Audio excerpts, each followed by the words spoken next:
The Caged Soul. Zainab's last letter. At the tender age of 28, Zainab crossed the threshold of a house she once thought was her own, only to find it had become a prison built of stone, and her mother-in-law, Shehla Begum, its relentless warden. Every word, every icy glance from Shehla Begum was a lash that flayed Zainab's very soul. Inherently sensitive and a silent sufferer of cruelty, Zainab faced the unbearable reality each morning with the profound sorrow in her eyes and the slight stoop of her weary shoulders. Shehla Begum, drowning in the arrogance of her wealth and family status, saw Zainab as nothing more than an inferior chattel, a mistake her son had made. Perhaps it was because Zainab's father had offered a meager dowry, or perhaps because she had failed to bear a son after 2 years of marriage. But Shehla had deemed Zainab a disgrace to the family.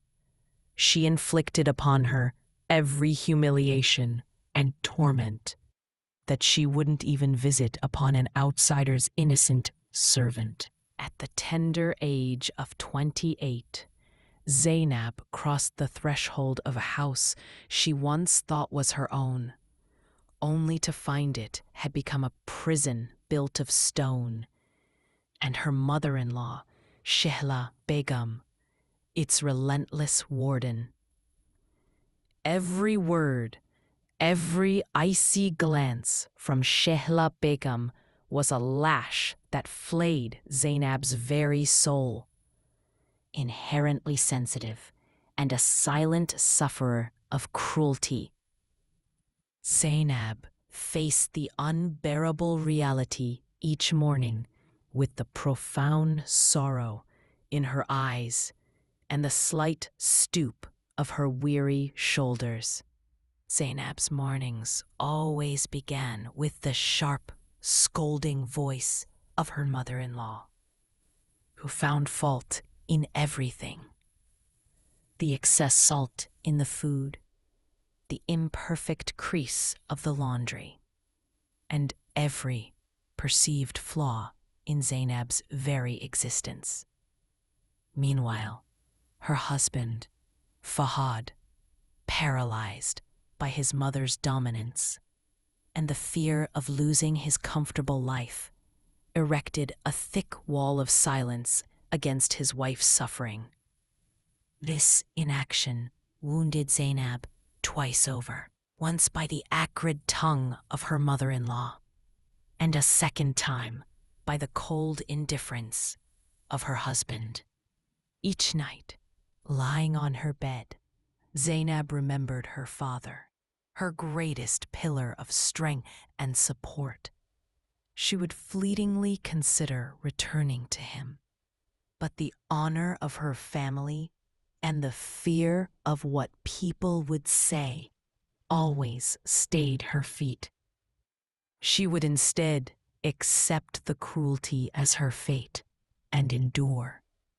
This prolonged ordeal slowly consumed Zainab's mental and physical health. She grew frail. The light faded from her face, and her voice was now confined to mere sobs. Yet, Shehla Begum remained unmoved, devising new ways each day to make Zainab feel like nothing but a useless burden in that house. The breaking point. Time dragged on, and Zainab's life became a heavy load she hauled with her every day. Then came the day when her soul finally shattered. Her father, an elderly and ailing man, was hospitalized after a severe deterioration in his health. Shehla Begum, fully aware of this dire news, crossed the ultimate boundary of ruthlessness. When Zainab pleaded for permission to see her father, Shehla Begum flatly refused, coldly stating, "It is better that you sit here and fulfill your duties than bring disgrace upon the family."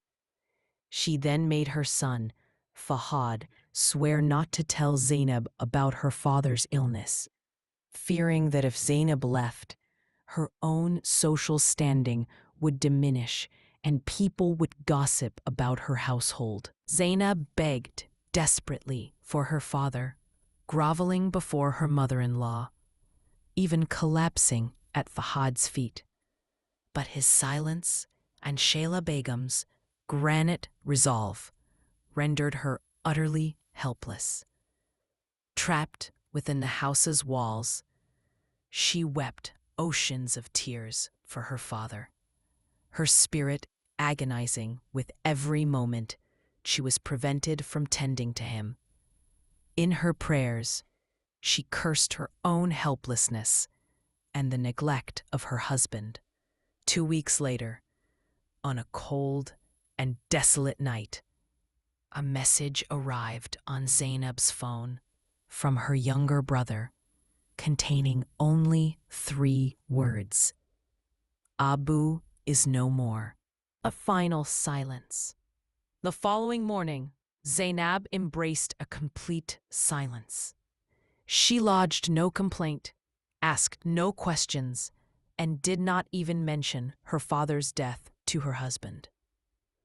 Her silence became a profound secret, carrying in her eyes the cold glint of accusation and a quiet resolve for retribution. Shele Begum and Fahad mistook this mute despair for weakness and a victory for their cruelty, unaware that Zainab was now utterly broken, having reached a point where the distinction between life and death had ceased to matter. For the next 3 days, Zainab performed all the household chores as if for the very last time, cleaning every corner and placing every object meticulously in its expected place. That night, when everyone was asleep and the very air of the house was still, Zainab walked into her room. She pulled out an old envelope and began to write her final letter. The letter was the essence of Zainab's soul. In it, she detailed every injustice and every taunt from Shayla Begum, lamented Fahad's indifference and his cowardly silence, and finally, she chronicled her father's death and the secret that had deprived her of his last sight. Zainab ended her letter by writing that this final silence was not her defeat, but the defeat of this oppressive system. She placed her letter on the headboard of her bed before taking her ultimate decision. The next morning, when the family found Zainab lifeless, a foul sheen of fear and regret coated the faces of Shayla Begum and Fahad. In the police inquiry, that last letter fell into Fahad's hands. As he read the heart-wrenching account, tears fell from his eyes for the first time, tears not for Zainab, but for the consequence of his own pride and silence. Shayla Begum, wrapped in her arrogance, attempted to prove her innocence to all. But when the letter reached her and she read the ruthless account of her own tyrannies, her rigid heart finally cracked. She realized that in her efforts to save her honor and status, she had destroyed an innocent life. The story concludes with the dual torment of Shayla Begum and Fahad, social disgrace, and an everlasting internal fire of remorse.